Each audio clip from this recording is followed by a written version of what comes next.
আলিফ উপরের দাঁতের আগা নিচের ঠোঁটের পেটে লাগবে, এক ঠোঁট আরেক ঠোঁটের সাথে লাগবে না। আলিফ। বা স্বাভাবিক অবস্থায় মুখ যেমন ঠোঁট দুইটা মিলে থাকে, মিলানো ঠোঁট খুলে দিলে হয়ে যায়।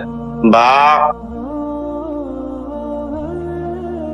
তা জিহ্বার আগা উপরের দাঁতের গোড়ায় ভিতর দিয়ে লাগবে, মুখ খুলে দিবে, এক আলিফ পরিমাণ লম্বা হবে। তা থা জিহ্বার আগা উপরের দাঁতের আগায় লাগবে, জিহ্বা এবং দাঁতের ফাঁকে বাতাস বের হবে, এক আলিফ পরিমাণ লম্বা হবে, পাতলা আওয়াজ হবে। থা জিম এই হরফটি বলতে 4 আলিফ পরিমাণ লম্বা হবে, জিহ্বার মাঝখান উপরের তালুতে উঠবে, শক্ত সবল আওয়াজ হবে। জিম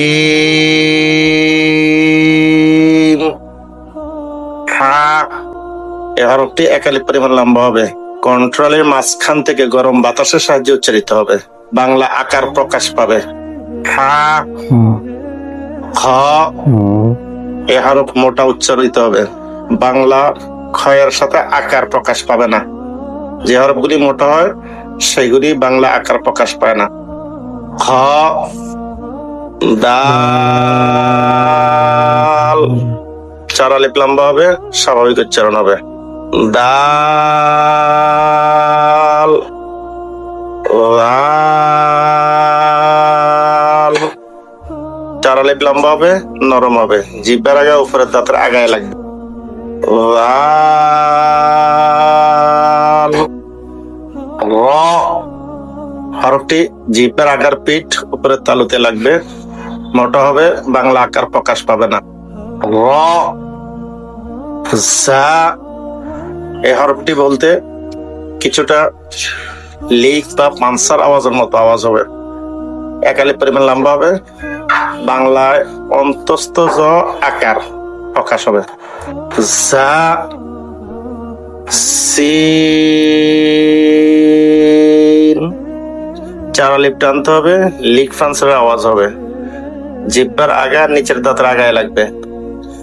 সিন শিন 4 আলিফ লম্বা হবে, শুরুতে শীষ দেওয়া আওয়াজ হবে। শিন সদ এই হরফটি মোটা আওয়াজে বলতে হবে, 4 আলিফ টানতে হবে, চড়ুই পাখির আওয়াজ বা লিক ফান্সারের আওয়াজ হবে, ওকার পরিহার করে সব ফালা দিয়ে সদ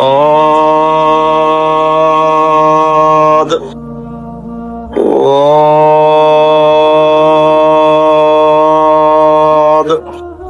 4 আলিফ লম্বা হবে, ওকারের উচ্চারণ হবে না, জিহ্বার গোড়ার কিনারা উপরের মায়ের দাঁতের গোড়ায় লাগবে, মোটা হবে, 4 আলিফ লম্বা হবে।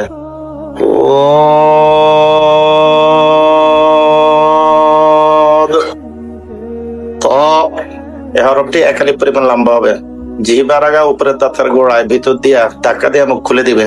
ত জ এই হরফটি 1 আলিফ পরিমাণ লম্বা হবে, জিহ্বার আগা উপরের দাঁতের আগায় লাগবে, নরম হবে, মোটা হবে।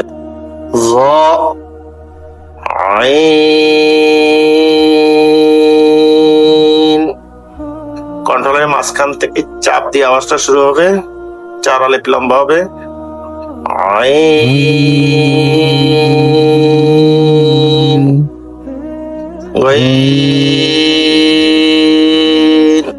হরফটার আওয়াজ মোটা হবে, বাংলা গোয়ার সাথে আকার হবে না, দীর্ঘ দিয়ে 4 আলিফ টেনে তারপরে দন্ত ন।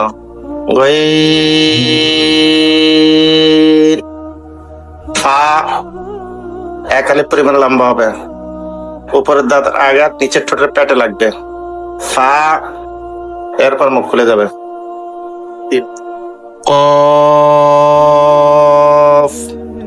হরফটি জিহ্বার গোড়া তার বরাবর উপরের তালুতে লাগাইয়া শক্ত করে বলতে হয়। কফ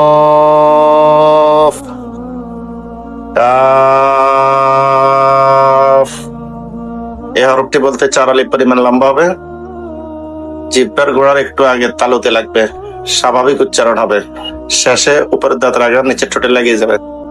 কাফ লাম।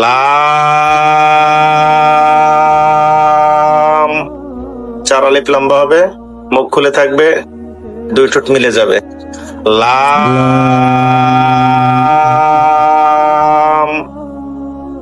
মিম। এই হরফটি বলতে উভয় ঠোঁট মিলিয়া শুরু হবে, উভয় ঠোঁট মিলিয়া শেষ হবে।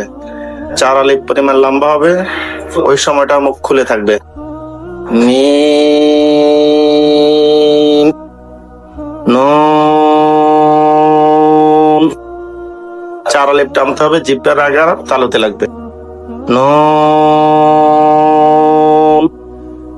ওয়াও। এই হরফটি চার আলিফ পরিমাণ লম্বা করে বলতে হবে। দুই ঠোঁট গোল করে শুরু হবে, দুই ঠোঁট গোল হয়ে শেষ হবে, মাঝে কিছু টাইম মুখ খুলে থাকবে। চার আলিফ লম্বা হবে। ওয়াও। আ স্বাভাবিক উচ্চারণ এক আলিফটা নিয়ে, কন্ট্রোলারের শুরু নিচের মাথা থেকে। আ হামসা। রর উপরে নক্তা দিলে যেরকম সা হয়, বাংলায় অন্তস্থ জ আকার বলছিলাম। এই হরফ বলতে সেই ঝড় উচ্চারণ দিয়ে পরে এক আলিফ পরিমাণ লম্বা হবে, জিহ্বার মাঝখানে উপরে তালুতে উঠবে।